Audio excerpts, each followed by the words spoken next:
The Mary Brennan Inn was founded in 1983 as a single soup kitchen run by a small group of concerned volunteers. Working at a church in Hempstead, the volunteers discovered that not only were there large numbers of hungry people on Long Island, but that individuals working together could make a difference in their lives. The Inn is a not-for-profit, volunteer-based organization that provides a broad variety of essential services to assist those challenged by hunger, homelessness, and profound poverty. They partner with those in need in a dignified and respectful manner to help them achieve self-sufficiency. The story continues over 30 years later with soup kitchens, emergency shelters, a long-term housing program, and a free clothing boutique and resource center. The Mary Brennan Inn is a working model of how to unite the community over the challenge of hunger and homelessness here on Long Island.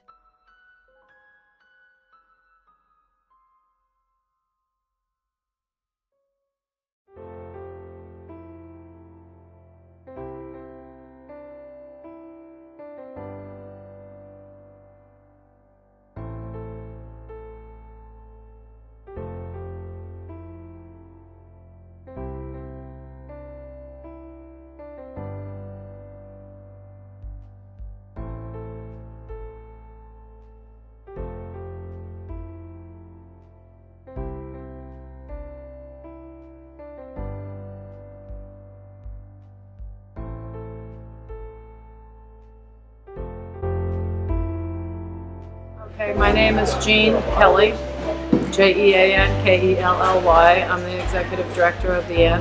I've been involved with the Inn since it started back in 1983, and I was the original volunteer coordinator. I helped get all the volunteers that opened the very first soup kitchen back then, and for the last 25 years I've been the executive director.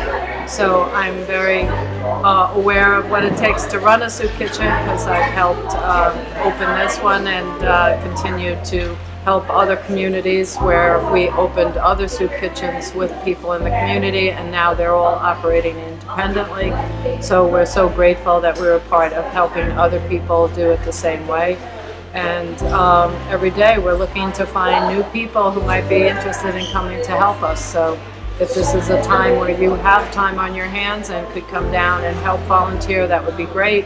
If not, if you could just make a contribution and go on our website, www.the-in.org, and see how you could support us while you're living your own life. We'd be very, very grateful for that.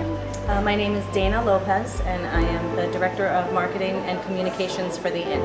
The Inn was started in 1983. It started as a soup kitchen, the first soup kitchen in Nassau County, and it was started by a group of college students at Hofstra University who wanted to make a difference right here on Long Island in their own communities.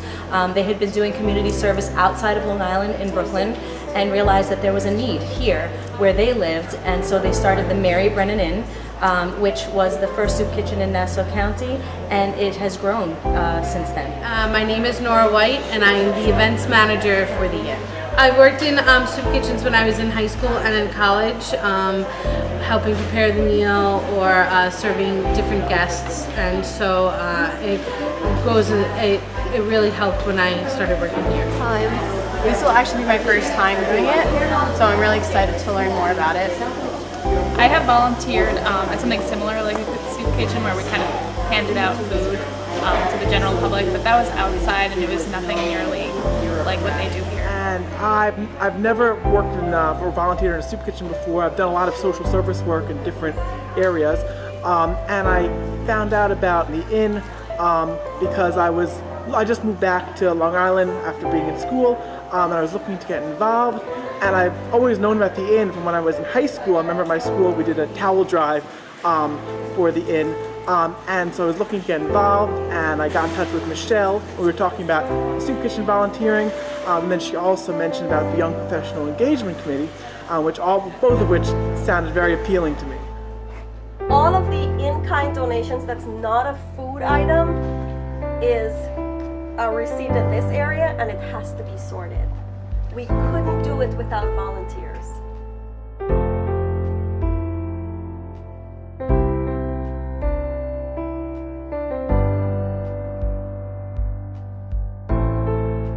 The guests are allowed to come in, we give them a shopping bag, like a Stop and Shop shopping bag, something this size maybe. And they are allowed to come in and fill it up with everything they want to. What's different about this pantry from any other pantry you might encounter is that we don't decide for the guests what they take.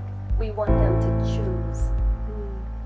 The power of choice is really, really, really important when we're dealing with people in need. Depending on how stocked we are, we do have some limits. For example, we do have limits in because we don't have enough of his men's clothes, so we do have a limit on that. Guests will come in about groups of 10 to 15. They'll shop for 15 minutes. After that, they can look around and pick whatever they want. After that, they check out, and then they're able to take whatever, just take it. Welcome to the Center for Transformative Change. In this space, we have guests who we work with one-on-one to help them learn skills, get certified in their skills. We do mock interviews with them. We help them go online and complete their employment applications. We help them get identification. We help them to get government benefits if they're entitled to it. But if they're entitled to it, we walk them through the process because it can be really intimidating, accessing services. We assist people with housing. It means helping them to get an apartment, helping them to furnish the apartment, talking them into getting into the apartment because they're so used to being on the street, it's hard to trust something that looks so good. So here there's a lot of emotional work that's done, and there's a lot of the intangible in terms of employment and housing and benefits and so on.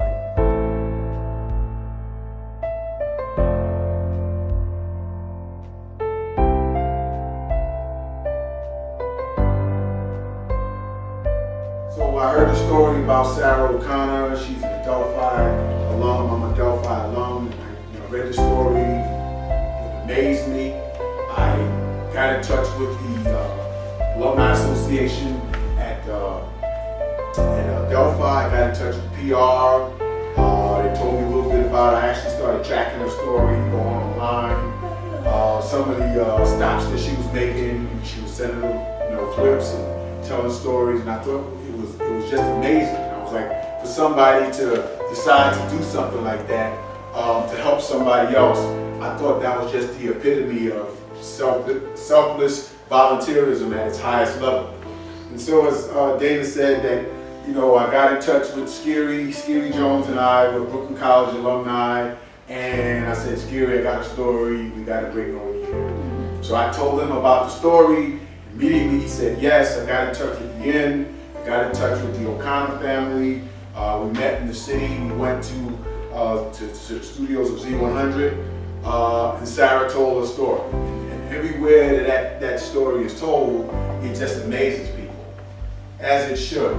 And I think it's no more fitting of a tribute to volunteerism than what she did. And as young professionals, Young Professional Engagement Committee, you may or may not ride from New York to California, but you certainly should look towards what Sarah O'Connor did and know that that type of effort can come from you in various different ways. So that story got a lot of traction. It's still getting a lot of traction, and Delphi picked up on it. They did a very nice article. It's up on their website. If you want to listen to the whole broadcast, it's up on my SoundCloud page. But most importantly, the next thought that came to my mind is that this story needs to continue to reverberate through society. And so I submitted the award for a competition with the Society of Professional Journalists Press Club of Long Island. And the ceremony was in June. There were over 600 people there. They gave out tons and tons and tons of awards. So if you ever watch the Grammys or the Emmys or the Tonys, you know that a lot of people get invited and you sit in the audience and everybody wonders who actually won. So we got nominated for Breaking News, and that particular story, it won first place. I was ecstatic. I did invite everybody, but unfortunately timing was not of the essence. But It was an amazing night, right there from the table. I texted everybody, first place, and so is the Sarah O'Connor and the Incredible Bike Ride Award. And I spelled incredible with I-N-N on purpose to highlight what she did for this organization. And I just want to say that Sarah is not very comfortable being recognized and being, out giving alkaloids for things that she's done. She's very quiet and unassuming. However, I just want to say that to all of you, that what you do today is going to touch so many people's lives. And to this day, what she did over a year ago, there are people somewhere on this planet, in this county, in this state, benefiting from that. Somebody else is donating, somebody else is volunteering. So I think it's only appropriate. And I've been trying for 4 months to find a way to make this presentation as opposed to just putting it in a box and sending it to her. I've spoken with her mother 1,000 times. You know, I've been working on this. I talked to Jean Kelly and Dana Lopez, and it all came together. So at this time, I'd like to ask everybody to put a nice round of applause together. We just have somebody else that wanted to say a little something to you. Hi, I'm Scary Jones. I'm with Elvis Duran and the Z100 Morning Show here in New York City. And I really wanted to be there today, but I can't because I have some radio station events to do in New Jersey. But I'd much rather come to Long Island and hang out with you guys. I really would. But anyway, the reason why I'm sending this video is because, and pardon the awful lighting in this apartment, it's not a good look for me. But anyway, I wanted to say Sarah O'Connor. She's a wonderful young woman who did this incredible bike ride cross country to raise awareness about the homelessness and hunger problems on Long Island, and in doing so raised $3,000 for the Interfaith Nutrition Network. That in of itself is a feat, and that was awesome. And then she decided to go next level by taking her story to our public affairs show that airs Sunday mornings on Z100 called Get Active. It's about volunteerism in your community. And when I found out about Sarah and her amazing bike ride, through my friend Silas Kelly, who's a social worker, and he's there this morning as well, I believe.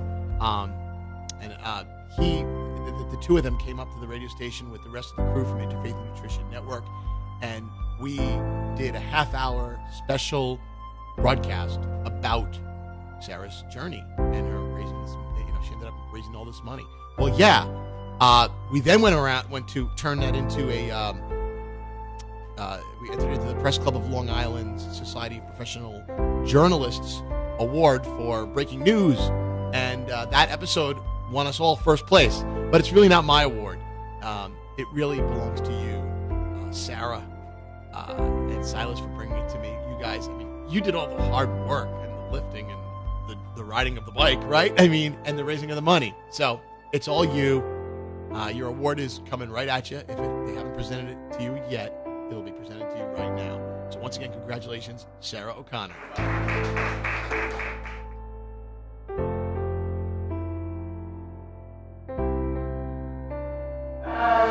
Yeah, so I don't really like speaking sometimes.